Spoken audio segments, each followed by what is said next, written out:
మన history books లో ఒక పెద్ద చాప్టర్ మిస్ అయింది అని నేను చెప్తే మీరు నమ్ముతారా? ఊహించుకోండి, 4500 సంవత్సరాల క్రితం అమెరికా లేదు, బ్రిటిష్ ఎంపైర్ లేదు, మోడర్న్ కంట్రీస్ అనే కాన్సెప్ట్ కూడా లేదు.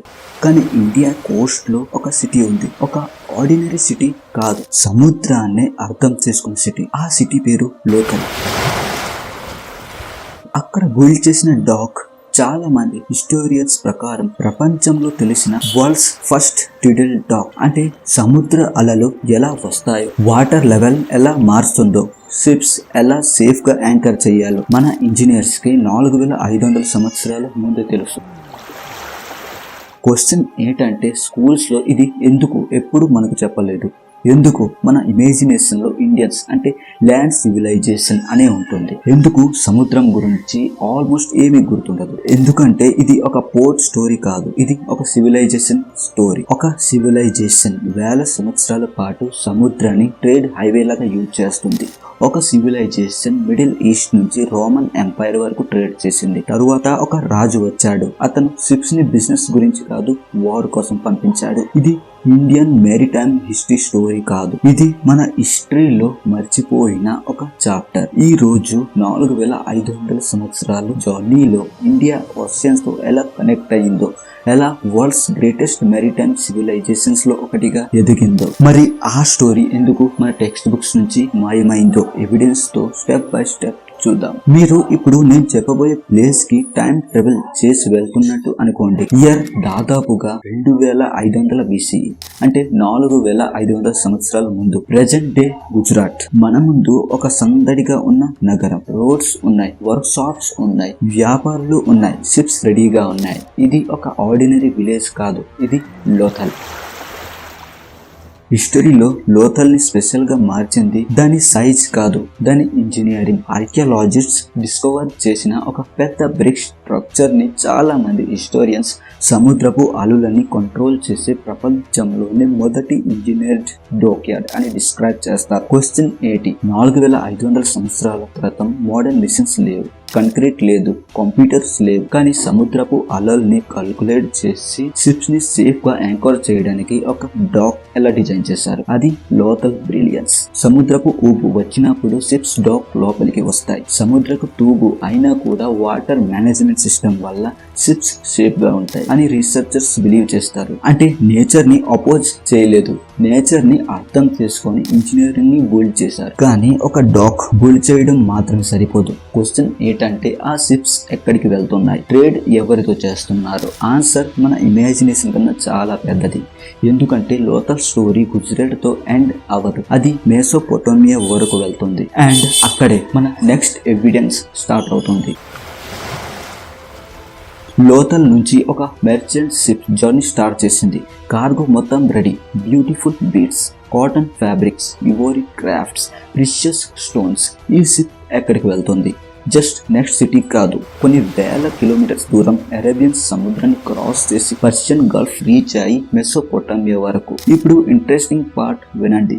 మెసోపోటేమియాలో ఆర్కియాలజిస్ట్స్ కి హరప్పన్ సీల్స్ దొరికాయి. పర్షియన్ గల్ఫ్ కోస్ట్ లో ఇండియన్ స్టైల్ బీడ్స్ దొరికాయి. కొన్ని ప్లేసెస్ లో ఇండియా నుంచి వెళ్లిన టెకు కర్ర ట్రేసెస్ కూడా కనిపించాయి. అంటే 4500 సంవత్సరాల క్రితం మన సివిలైజేషన్ లోకల్ గా మాత్రమే కాదు, ఇంటర్నేషనల్ ట్రేడ్ నెట్వర్క్ లో ఆల్రెడీ యాక్టివ్ గా ఉంది. కానీ ఇది ఇంకా బిగినింగ్ మాత్రమే. కొన్ని వేల సంవత్సరాల తరువాత ఒక కొత్త సూపర్ పవర్ రైజ్ అయింది, Roman empire. Roman empire wealth తో ఫేమస్, కానీ వాళ్ళకి ఒక ప్రాబ్లం ఉండేది. ఇండియా నుంచి వస్తున్న లగ్జరీ గూడ్స్ మీద addiction. Pepper, fine cotton, silk, ivory, jewellery. India products కోసం రోమన్ వ్యాపారులు సముద్రం దాటి ఇండియన్ పోర్ట్స్ కి డైరెక్ట్ గా రావడం స్టార్ట్ చేశారు. కేరళలో ఉన్న మెజరిస్, తమిళనాడులో అరికమేడు, వెస్ట్ కోస్ట్ లో ఇంకా చాలా పోర్ట్స్ ఇంటర్నేషనల్ ట్రేడ్ సెంటర్స్ గా మారిపోయాయి. ఈ ట్రేడ్ స్టోరీస్ బుక్స్ లోనే లేవు, మన కోస్టల్ సైట్స్ లో రోమన్ కాయిన్స్ దొరికాయి, రోమన్ బైంజర్స్, ఎంపోరే, ఇంకా అనేక ఆర్కియాలజికల్ డిస్కవరీస్. ఇవి అన్ని ఒక విషయం క్లియర్ గా చెప్తున్నాయి, ఇండియన్ వరల్డ్ ట్రేడ్ మ్యాప్ లో ఒక సైడ్ క్యారెక్టర్ కాదు, ఒక మేజర్ ప్లేయర్. కానీ ట్రేడ్ ని కంట్రోల్ చేయడం ఒక లెవెల్, సముద్రం మీద మిలిటరీ పవర్ చూపించడం ఇంకొక లెవెల్. హిస్టరీలో ఒక రాజు ఈ రెండు లెవెల్స్ ని కంబైన్ చేసి ఇండియన్ ఓషన్ ని తన స్ట్రాటజీలో పార్ట్ చేశాడు. ఆ రాజు పేరు రాజేంద్ర చోళ. సంవత్సరం 1125 CE bay of Bengal, hundreds of ships, కొన్ని వేల సోల్జర్స్, వార్ డ్రమ్స్, ఫ్లాగ్స్ గాలిలో ఎగురుతున్నాయి. ఇది యూరప్ నేవీ కాదు, ఇది చైనా నౌకాదళాలు కాదు, ఇది చోళా ఎంపైర్. సౌత్ ఇండియా నుంచి రైజ్ అయిన చోళాస్ కేవలం ఒక పవర్ఫుల్ కింగ్డమ్ కాదు, సముద్రాన్ని అడ్డంకి లాగా కాకుండా ఒక హైవే లాగా చూసిన ఎంపైర్. ట్రేడ్ వాళ్ళకి ఇంపార్టెంట్, కానీ ట్రేడ్ ని ప్రొటెక్ట్ చేయడానికి స్ట్రాంగ్ నేవీ ఇంకా ఇంపార్టెంట్. అప్పట్లో ఇండియన్ ఓషన్ లో మసాలా దినుసులు వ్యాపారం ప్రపంచంలోనే రిచెస్ట్ బిజినెస్. మిరియాలు, యాలుకలు, లవంగాలు, దాల్చిన చెక్క, ఈ రూట్స్ ని కంట్రోల్ చేసిన వాళ్ళకి వెల్త్, ఇన్ఫ్లుయెన్స్, పవర్ అన్ని వస్తాయి. కానీ ఒక ప్రాబ్లం ఉంది. ఇండియా నుంచి చైనాకి వెళ్లిన సముద్రం రూట్స్ లో శ్రీ విజయ అని పవర్ఫుల్ మెరిటైమ్ ఎంపైర్ ఇన్ఫ్లుయెన్స్ ఎక్కువ. ఈ రీజన్ లో ట్రేడ్ మీద వాళ్ళకి స్ట్రాంగ్ కంట్రోల్ ఉండేది. అప్పుడు చోళ చక్రవర్తి రాజేంద్ర చోళ ఒక డిసిజన్ తీసుకున్నాడు. ఆ డిసిజన్ ఇండియన్ హిస్టరీలో గుండె ధైర్యంతో చేసిన నౌకాదళుల దండయాత్రలలో ఒకటిగా నిలిచిపోయింది. 1025 CEలో నాగపట్టినం పోర్ట్ నుంచి చోళ నౌకాదళులు బే ఆఫ్ బెంగాల్ క్రాస్ చేసింది. డెస్టినేషన్ కదరం, ఇప్పటి మలేషియాలో ఉన్న రీజన్. అక్కడితో ఆగలేదు. శ్రీ విజయ కింగ్డమ్ లో ఉన్న అనేక ఇంపార్టెంట్ పోర్ట్ సిటీస్ మీద అటాక్స్ జరిగాయి. హిస్టోరియన్స్ ప్రకారం ఈ క్యాంపెయిన్ కమర్షియల్ రూట్స్ ని సెక్యూర్ చేయడం, పొలిటికల్ ఇన్ఫ్లుయెన్స్ పెంచడం మరియు చోళ ప్రెస్టేజ్ ని ఎస్టాబ్లిష్ చేయడం లాంటి లక్ష్యాల కోసం జరిగి ఉండొచ్చు. ఇది ఒక ర్యాండమ్ రైడ్ కాదు, ఇది months planning, long distance navigation, massive logistics. ఒక ఆర్గనైజ్డ్ నేవీ లేకుండా ఇంపాసిబుల్. ఫిబ్రవరి తరువాత రాజేంద్ర చోళ ఇన్స్క్రిప్ట్స్ కంట్రోల్ చేసిన రీజన్స్ గురించి మెన్షన్ చేస్తాయి. కొన్ని ప్లేసెస్ కి కొత్త పేర్లు కూడా ఇచ్చాయి. అది క్లియర్ మెసేజ్. ఇండియన్ ఓషన్ లో చోళాస్ కేవలం ట్రేడర్స్ కాదు, పవర్ ని ప్రొజెక్ట్ చేయగలిగే మ్యారిటైమ్ ఎంపైర్. కానీ ప్రశ్న ఇంకా మిగిలే ఉంది. ఇంత అడ్వాన్స్డ్ పోర్ట్స్, ఇంత పవర్ఫుల్ నేవీ, ఇంత మ్యాసివ్ ట్రేడ్ నెట్వర్క్ ఉన్న ఇండియా కొన్ని సెంచురీస్ తర్వాత ఎలా ఓషన్ మీద తన ఇన్ఫ్లుయెన్స్ ని ఆల్మోస్ట్ కంప్లీట్లీ కోల్పోయింది? ఆన్సర్ హిస్టరీలో నెక్స్ట్ చాప్టర్ లో ఉంది. కానీ ఈ స్టోరీని కేవలం ఒక బార్ స్టోరీ అనుకుంటే మీరు చాలా పెద్ద పిక్చర్ మిస్ అవుతారు. ఎందుకంటే షిప్స్ కేవలం సోల్జర్స్ ని మాత్రం క్యారీ చేయలేదు, అవి ఐడియాస్ ని క్యారీ చేశాయి, లాంగ్వేజెస్ ని క్యారీ చేశాయి, కల్చర్స్ ని క్యారీ చేశాయి, టెక్నాలజీస్ ని క్యారీ చేశాయి, రిలీజన్స్ ని క్యారీ చేశాయి. ఇండియన్ ఓషన్ ఆ రోజుల్లో కేవలం వాటర్ బాడీ కాదు, అది ఏషియాని కనెక్ట్ చేసిన వరల్డ్స్ బిగ్గెస్ట్ హైవే. ఇండియా ఆ హైవే మధ్యలో ఉన్న బ్రిడ్జ్ లా ఉండేది. వెస్ట్ నుంచి వ్యాపారులు వచ్చేవారు, ఈస్ట్ నుంచి వ్యాపారులు వచ్చేవారు, ఇండియాలో కలిసి మళ్ళీ వేరే దేశాలకు ట్రావెల్ చేసేవారు. ట్రేడ్ తో పాటు నాలెడ్జ్ కూడా ట్రావెల్ అయ్యేది. అందుకే ఈ రోజు ఇండోనేషియాలో హిందూ ఎపిక్స్ ఇన్ఫ్లుయెన్స్ కనిపిస్తుంది. కంబోడియాలో యాంకోర్ వాట్ లాంటి గ్రాండ్ టెంపుల్స్ కనిపిస్తాయి. థాయిలాండ్ లో రామాయణ స్టోరీ లోకల్ కల్చర్ లో భాగం అయ్యాయి. సౌత్ ఈస్ట్ ఏషియాలో చాలా ఇన్స్క్రిప్షన్స్ ఇండియన్ లాంగ్వేజెస్, స్క్రిప్ట్స్ మరియు కల్చరల్ ఇన్ఫ్లుయెన్స్ ని చూపిస్తాయి. ఇది కత్తితో ఫోర్స్ చేసిన ఇన్ఫ్లుయెన్స్ కాదు, ఇది సెంచురీస్ పాటు ట్రేడ్, ట్రావెల్, కల్చరల్ ఎక్స్చేంజ్ వల్ల స్లోగా డెవలప్ అయిన కనెక్షన్. ఒక వ్యాపారి గుజరాత్ నుంచి బయలుదేరతాడు, ఒక మాంక్ తమిళ్ కోస్ట్ నుంచి సముద్రం క్రాస్ చేస్తాడు, ఒక శిల్పి తన స్కిల్స్ ని వేరే దేశంలో షేర్ చేస్తాడు. ప్రతి జర్నీ ఒక కొత్త బ్రిడ్జ్ ని క్రియేట్ చేస్తుంది, దేశాల మధ్య కాదు, ఒక సివిలైజేషన్ మధ్య. అందుకే ఇండియన్ మెరిటైమ్ హిస్టరీ అంటే షిప్స్ గురించి స్టోరీ కాదు, మన పూర్వీకులు లోకంతో ఎలా కనెక్ట్ అయ్యారో అనే స్టోరీ. మన ఇన్ఫ్లుయెన్స్ బోర్డర్స్ దాటి, పర్షియన్స్ దాటి కొన్ని వేల కిలోమీటర్స్ ట్రావెల్ చేసిన స్టోరీ. కానీ ఇంత ఎక్స్ట్రాడినరీ హిస్టరీ ఉంటే ఎందుకు మనలో చాలా మందికి లోకల్ గురించి తెలియదు, రాజేంద్ర చోళ దండయాత్ర గురించి తెలియదు, మన మెరిటైమ్ లెగసీ గురించి టెక్స్ట్ బుక్ లో చాలా తక్కువ ఎందుకుంటుంది? ఆన్సర్ హిస్టరీలో లాస్ట్ చాప్టర్ లో ఉంది. కానీ ప్రతి గ్రేట్ సివిలైజేషన్ కి ఒక రైజ్ ఉంటుంది, ఒక గోల్డెన్ ఏజ్ ఉంటుంది, కొన్నిసార్లు ఒక స్లో డిక్లైన్ కూడా ఉంటుంది. ఇండియా మెరిటైమ్ స్టోరీ కూడా దానికి ఎక్సెప్షన్ కాదు. సెంచురీస్ గడిచాయి, కొత్త కింగ్డమ్స్ వచ్చాయి, కొత్త వార్స్ జరిగాయి, ట్రేడ్ రూట్స్ మర్చిపోయాయి, ఇండియన్ ఓషన్ లో పవర్ బ్యాలెన్స్ కూడా మారడం స్టార్ట్ అయింది. తరువాత 15th సెంచురీ చివరిలో ఒక కొత్త చాప్టర్ స్టార్ట్ అయింది. యూరోప్ నుంచి షిప్స్ వస్తున్నాయి, పోర్చుగీస్, తర్వాత డచ్, ఫ్రాన్స్, బ్రిటిష్. వాళ్ళు కేవలం ట్రేడ్ చేయడానికి మాత్రమే రాలేదు, ట్రేడ్ రూట్స్ ని కంట్రోల్ చేయడానికి వచ్చారు.